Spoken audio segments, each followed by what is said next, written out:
Alhamdulillahi Rabbil Alamin. Wassalatu wassalamu ala al-mab'uthi rahmatan lil alamin. Nabiyyina Muhammadin wa ala alihi wa sahbihi wa man tabi'ahum bi ihsanin ila yaumiddin, amma ba'd. Alhamdulillah, kita masih melanjutkan pelajaran kita, masih dalam pelajari ilmu usulul fiqhi, masih dalam baca kitab Syarhil Waraqat al-Juwaini rahimahullah fi usulul fiqhi karya Fadilatul Syekh Abdullah ibn Salih Al-Fauzan hafizahullahu ta'ala wa ra'ah. Taib, ikra. Sekarang asy-syart. Masyaallah. Bismillahirrahmanirrahim. Kasih dekat-dekat Pak Taib. As-sartu. Kalau sarih wasartu yajuzu ayataqaddama ala masruti. Kasih agak dekat lagi Pak Taib. Ayo, kasih ke depan supaya kenaan. As-nau as-sani min masisi muttasili wa huwa as-sartu. Ayo. Wal murad bihi as-sartu al-lugawi wa huwa al-masisu lil umumi. Masyaallah. Wa masartu syar'i allazi yuskaru bi ahkami waqiyati kastirati bihul waqti lis salati wasartu al-aqli wa huwa ma yumkinu masrutu bil aqli bidunihi kahayati lil ilmi wala tahsisa bihima. Insyaallah. Lanjut sedikit lagi. Wasartu wa ta'liku sain bisain wa ta'liku sain bisain bin sartiyatu aw hidah ahwatiha. Masyaallah. Mislu in surtani akan tukar wa fi ta'liku al-ikrami bi siyarati bi'in Panujidat siratu wujidal ikrami. Masyaallah. Ikramu ya. Ikramu. Naibul fa'il dari wujida. Thumma qala Al-Juwaini sahibul matan rahimahullah, wa syartu yajuzu ay yataqaddama 'ala al-masyrut. Dan syarat, kata beliau, boleh dikedepankan daripada al-masyrutnya, yang dipersyaratkan. Qala syarih hafidhahullah, hadha an-naw'u tsani min al-mukhassis al-muttasili wa huwa syartu. Ini adalah jenis yang kedua dari al-mukhassis al-muttasil, pengkhusus yang bersambung. Ada berapa sebelumnya? Ada tiga. Pertama istitsna, yang kedua syarat, yang ketiga sifah. Ini yang kedua. Wal muradu bihi asy-syartul lughawi. Dan yang diinginkan dengan syarat di sini adalah syarat menurut bahasa. Ya, sebagaimana yang kita pelajari dalam ilmu nahwu dan akan datang definisinya. Kenapa? Karena syarat, ikhwas sekalian, itu ada tiga. Syartul lughawi, syartul syar'i, dan syartul aqli. Yang mana yang diinginkan? Syarat al-lughawi. Kata beliau, fahuwa minal mukhassis, fahuwa al-mukhassis lil umum. Nah, inilah syaratul lughawi ini yang menjadi mukhassis, pengkhusus bagi lafaz umum. Amma syaratus syar'i, sekarang beliau menyebutkan lawannya. Adapun syarat syar'i, maksudnya syarat tapi dalam definisi syarat. Alladzi yudhkaru fil ahkam al-wad'iyah, yang disebutkan dalam ahkam al-wad'iyah. Seperti apa? Kastirati dukhulil waqti lis-shalah. Seperti dipersyaratkannya masuknya waktu untuk keabsahan salat. Paham ini? Wasyartul aqli, demikian pula syarat akli. Wa huwa ma la yumkinul masyrutu fil aqli biduni. Yaitu syarat yang tidak mungkin, sesuatu yang disyaratkan dengannya itu bisa terjadi kecuali dengannya secara akal. Contohnya kal hayati lil ilm. Seperti persyaratan atau disyaratkannya hidup terhadap ilmu.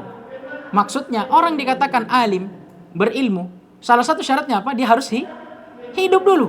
Ada enggak orang mati yang berilmu? Tidak ada. Paham ini? Jadi tidak mungkin ilmu itu ada kecuali adanya kehidupan dulu, al-hayat. Paham tidak ini? Ini syartul aqli. Kata beliau, fala takhsisa bihima. Untuk kedua sifat ini, atau syarat ini, syarat syar'i dan syarat akli, la takhsisu bihima. Tidak digunakan sebagai mukhassis. Paham ini? Ini yang beliau menjelaskan. Intinya, sekarang syarat yang diinginkan itu syarat apa? Syarat lugawi. Syarat yang kita pahami sekarang dalam ilmu bahasa. Bukan syarat syar'i dan akli. Nah, syarat akli juga ini, nah inilah yang sebenarnya istilahnya diselisihi oleh ahlu bidah dari kalangan Asy'ariyah, Mu'tazilah, yang mengatakan Allah alimun bila ilm. Paham ini? Allah qadirun bila qudrah. Kata mereka Allah itu qadir, maha mampu, tapi tidak ada kudrahnya, tidak ada kemampuannya. Gila. Allah itu alim, yang maha berilmu, tapi tidak ada ilmunya. Mana caranya? Paham tidak ini? Ini syarat akli, tidak masuk di akal. Kata beliau kemudian wasyartu, sekarang definisinya, huwa ta'liqu syai'in bi syai'in bi'in asyartiyati au bi ihda akhwatiha. Kata beliau, dan syarat itu apa definisinya? Ta'liqu syai'in bi syai', mengikat sesuatu dengan sesuatu yang lainnya. Tapi ingat, bi'in asyartiyah, dengan menggunakan in asyartiyah, au bi ihda akhwatiha, atau salah satu dari saudari-saudarinya. Iya. Sebagian ulama menambahkan dengan ucapan mereka idza wujidal awwal wujidas tsani. Ini lebih mentaudih lagi, memperjelas. Kata mereka, dengan ditunjukkan ya, dengan adanya yang pertama itu menunjukkan akan adanya yang kedua. Maksudnya adanya syarat menunjukkan akan adanya masyrut. Lebih jelas dengan contoh. Misal contohnya, in zurtani akramtuka. Kalau engkau datang berziarah kepadaku, maka aku akan memuliakanmu. Sekarang mana syarat di sini? In zurtani. Kalau engkau mendatangiku. Mana masyrutnya? Akramtuka. Maka keharusannya saya akan memuliakanmu. Ini namanya syarat. Diikatnya sesuatu dengan sesuatu yang lain. Kalau di sini apa yang diikat? Diikatnya pemuliaan itu dengan apa? Adanya apa? Adanya kedatangan orang yang dimuliakan. Paham ini? Jadi tidak ada pemuliaan kecuali kalau ada yang datang. Paham tidak ini? Contoh, in jaa Zaidun fa akrimu. Kalau Zaid datang, saya akan memuliakannya. Sekarang kedatangan Zaid dengan pemuliaan. Ini apa namanya? Syarat. Apa itu syarat? Ta'liqu syai'in bi syai', mengikat sesuatu dengan sesuatu yang lainnya. Apa yang diikat di sini? Pemuliaan dengan kedatangan si Zaid. Apa maksudnya? Nanti ada pemuliaan kalau ada Zaid. Kalau tidak ada Zaid, apakah ada pemuliaan? Tidak ada. Maka kata beliau, fa fihi ta'liqul ikram bi ziyarati bi'in. Kalau kita lihat contoh ini, in zurtani akramtuk, di sini terdapat ta'liqul ikram bi ziyarah. Diikatnya ikram, pemuliaan, terikatnya pemuliaan dengan apa? Dengan ziarah. Paham ini? Kata beliau lebih jelas setelahnya. Fa in wujidatiz ziyaratu wujidal ikram. Apa maksudnya ikram terikat dengan ziarah? Maksudnya kalau ada ziarah ada ikram. Sebaliknya kalau tidak ada ziarah ada enggak ikram? Tidak ada. Itu maksudnya. Ikra. Wasyartu al-masisu yajuz yataqaddama ala masruti. Fa isa qala in hasid dara fa anti talikun. Wa huwa mislu. Ada yang beda? Baik, lanjut. Wa huwa mislu anti talikun in hasid dara. Wa min qawluhu ta'ala wa in kunna ulati hamlin fanfiku alhinna hatta yadan hamlahun. Ayo. Wal muradu bijawasi taqaddumu bil lafsi wa ma fil wujudil khariji wa yajibu yataqaddama as-syartu ala masruti فإذا قال إن الدار فأنت طالق فلا بد من تقدم الدخول حتى يقع الطلاق كالطهارة للصلاة أو يقارنه كاستقبال قبلة فيها Ayo. ويجوز الطهارة الشرط عن المشروط لأنه حسس شأنه أي طهار وقوله تعالى ولكم نصف ما ترك أزواجكم إن لم يكن لهن ولد والشرط وهو عدم الولد فصار استحقاق أزواج نصف المال الحالة عدم الولد ولو لها الشرط لاستحقاق أزواج نصف في كل أحوال Masya Allah. وسنوا من الشرط والذي يذكر الفقهاء في الطلاق والإتك ونهيهما فيقولون أتك ملك على الشرط العتق المعلق. ملك على الشرط Ayo. والطلاق الملك على الشرط ولو أعلم. Taib. Kemudian kata beliau wasyart al-mukhassis yajuzu ay yataqaddama 'ala al-masyrut. Sekarang masalah beliau bawakan bahwa syarat yang termasuk sebagai mukhassis ternyata boleh dikedepankan daripada masyrutnya. Contoh tadi misalkan inzurtani akramtuk. Mana syarat di sini? Sultani. Apa? Sultani. Inzurtani. Kemudian mana masyrutnya? Akramtuk. Kata beliau boleh. Fa idza qala indakhalta au indakhalti ad-dari fa anti taliq. Orang mengatakan atau seorang suami dia katakan kepada istrinya, kalau engkau masuk ke rumah ini maka saya akan mentalakmu. Fahuwa mithl, ini sama saja kalau dia mengatakan anti taliq indakhalti dara. Dia balik. Saya akan talak kamu kalau engkau masuk dalam rumah ini. Sama enggak? Sama saja. Mau dikedepankan atau dikebelakangkan sama saja. Paham ini?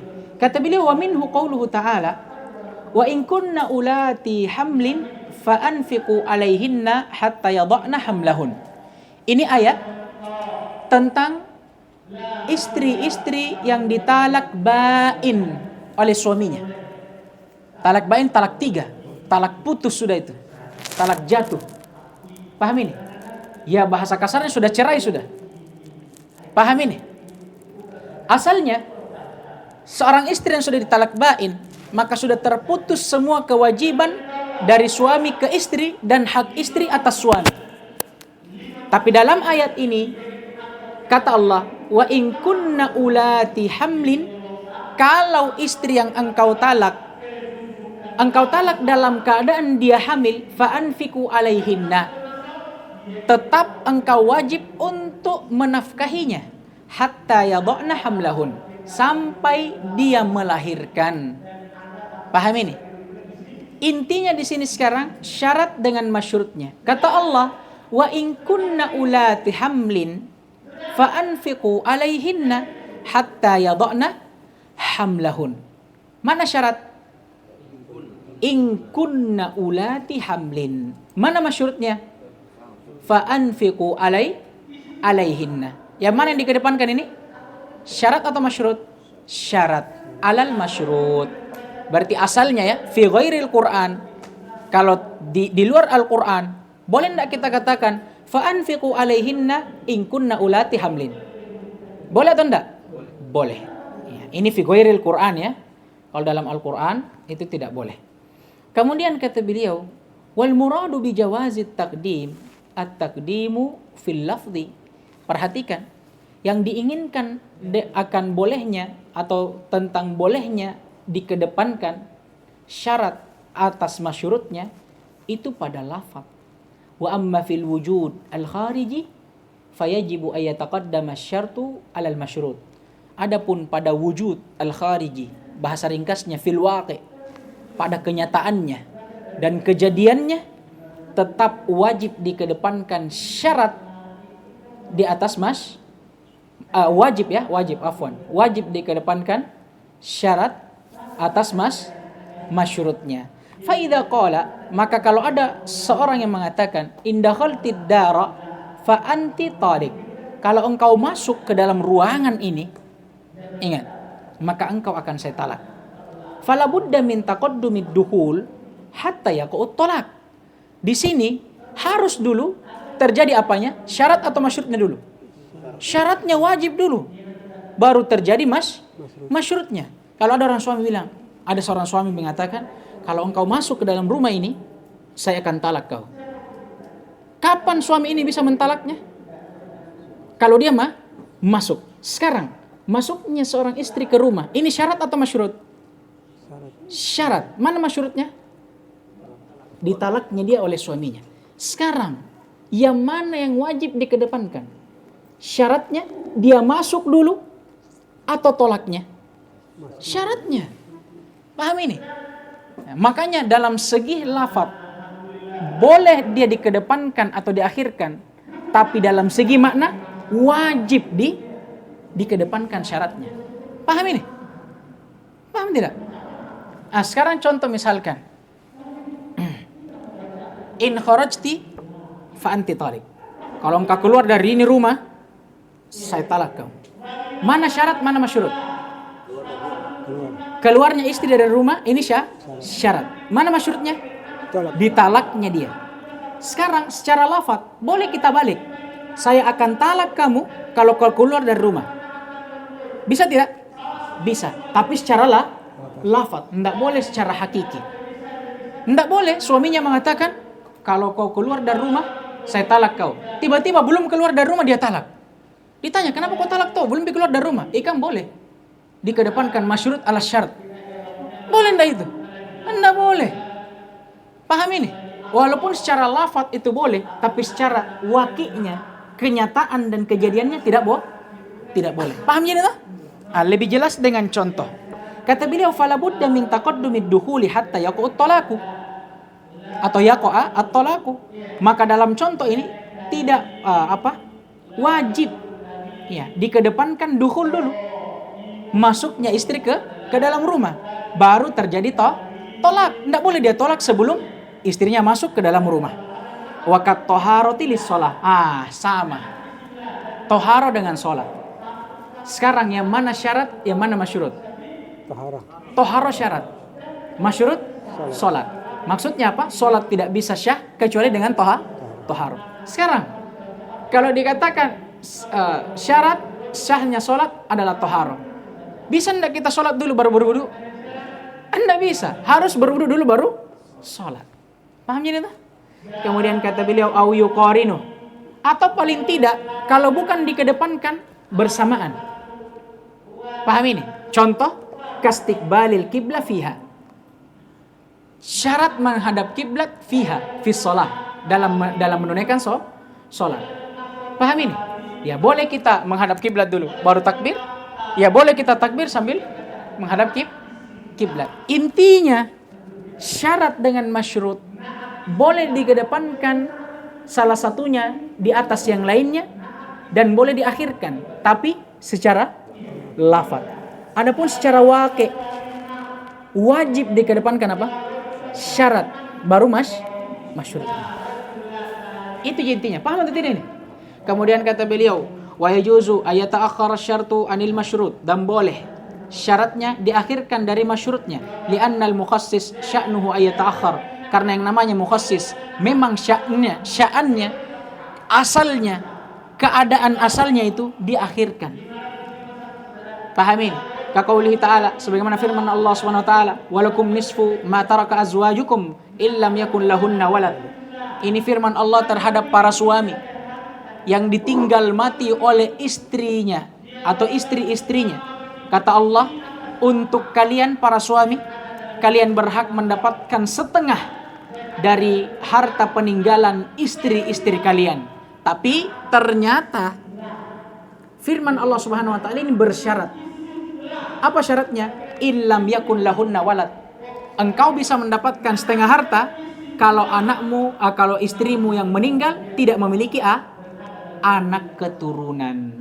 Fasyartu, maka syarat di sini huwa adamu alwalad, tidak adanya anak bagi wanita yang meninggal tadi. Qasara istihqaqal azwaj nisfal mal. Ini mengharuskan keberhakan suami atas bukan mengharuskan ya. Ini menghalangi keberhakan suami sebahagian atau atas sebahagian harta dari istrinya kalau tidak ada anaknya. Paham ini? Jadi syaratnya di sini tidak adanya anak. Yang tidak adanya anak ini tunggu dulu.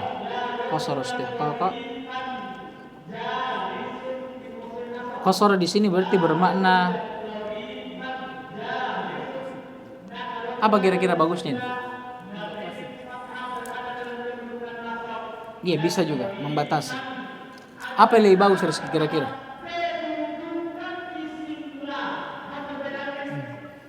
Ahmad. Ini apa? Bukan mengurangi sebenarnya, karena hak suami justru ini paling banyak, ini setengah. Paling banyak setengah. Iya. Apa kosor ya bagusnya? Membatasi ya sebenarnya.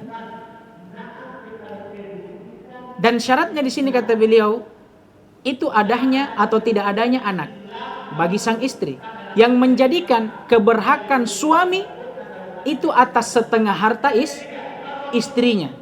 Itu dalam keadaan tidak ada anak ya. Walaula hadza syartu lastahaqqal azwaj an-nisfa fi kulli al-ahwal. Apa maksudnya ini? Apa kira-kira maksudnya?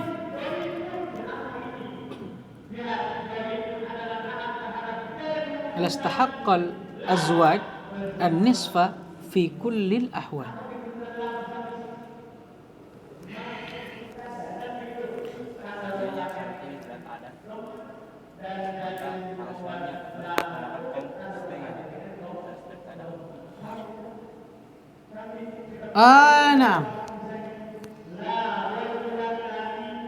Nah. Cecami.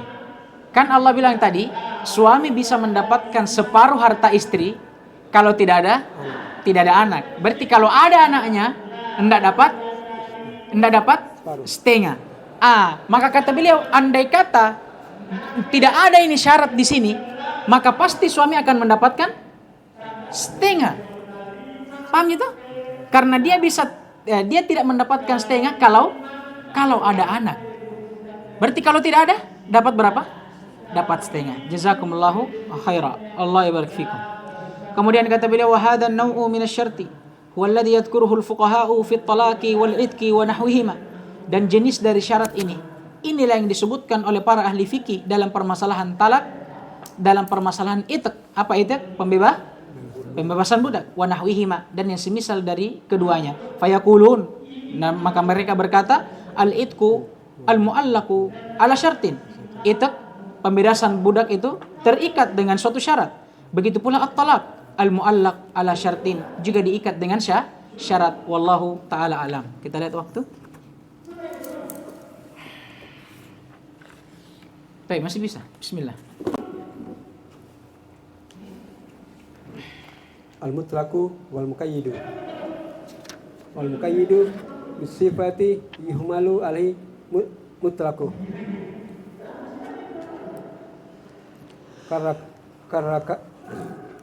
Karakabati kuyidat bil imani bi ba'dil mawadi watlikat fi ba'di mawadi wa yuhmalu mutlaqu ala muqayyidi. Muqayyidi. Baik. Kemudian pembahasan selanjutnya tentang al-mutlaq dan al-muqayyad. Mungkin ada yang bertanya, kemarin kita sudah sebutkan di antara mukhassis al-muttasil ada apa? Istitna syarat Sifat. sifah. Mana sifah? Belum di bawah sifah, masih kita dalam pembahasan mutlak dan muqayyad. Jawabannya ada di sini. Kata Al-Juwaini rahimahullah, wal muqayyadu bis sifah yuhmalu alaihi mutlak. Kata Al-Juwaini rahimahullah, dan adapun lafaz yang muqayyad bis sifah, diikat dengan suatu sifat, maka yuhmalu alaihi mutlak, lafaz mutlak dibawa kepadanya. Paham tidak ini? Contoh misalkan karraqabati quyyidat bil imani fi ba'dil mawadhi' wa utlaqat fi ba'dil mawadhi'. Seperti contoh lafaz raqabah datang di sebagian ayat, Allah Subhanahu wa taala berfirman fatahriru raqabah. Apa maknanya nih? Mutlak. Nakira fi siyaq isbat. Datang di sebagian ayat fatahriru raqabatin mu'minatin, dikasih sifat. Menunjukkan bahwa lafaz mutlak tadi dikhususkan. Dari sini juga kita pahami bahwa mukhassis al-muttasil, khususnya at-taqyid bis sifah, yang diinginkan dengannya taksis al-mutlak, bukan taksis al-umum. Paham ini? Jadi taqyid bis sifah yang diinginkan ternyata sebenarnya itu taksis untuk siapa? Untuk lafaz mutlak, bukan untuk lafaz umum. Tapi karena kita bahas mukhassis secara global, maka dia juga masuk di dalamnya.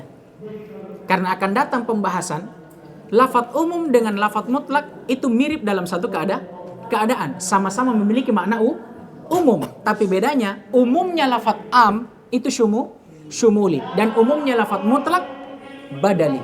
Dan dari sisi yang lain keduanya juga sama-sama kemasukan taksis. Paham ini? Tapi yang mentaksis lafaz am apa namanya? Khas. Yang mentaksis lafaz mutlak apa namanya? Muqayyad. Paham tidak ini? Jadi ini di sini pembahasan mukhassis al-muqayyad bis-sifah ternyata masuk dalam pembahasan mutlak. Kata beliau, fayuhmalu al-mutlak alal muqayyad. Maka dalam keadaan ini kalau ada dalil nas yang mutlak tapi dalam bagian atau tempat yang lain ada yang muqayyad, maka apa yang wajib bagi kita? Membawa lafaz mutlak kepada muqayyad. Baik. Terus kita tutup dulu. Naktafi bihadza al-qadar. Subhanakallahumma wa hamdik, asyhadu an la ilaha illa anta astaghfiruka wa atubu ilaik. Wa waffaqallahu al-jami' lima yuhibbu wa yardah wa yatina al-afiyata wassalamah.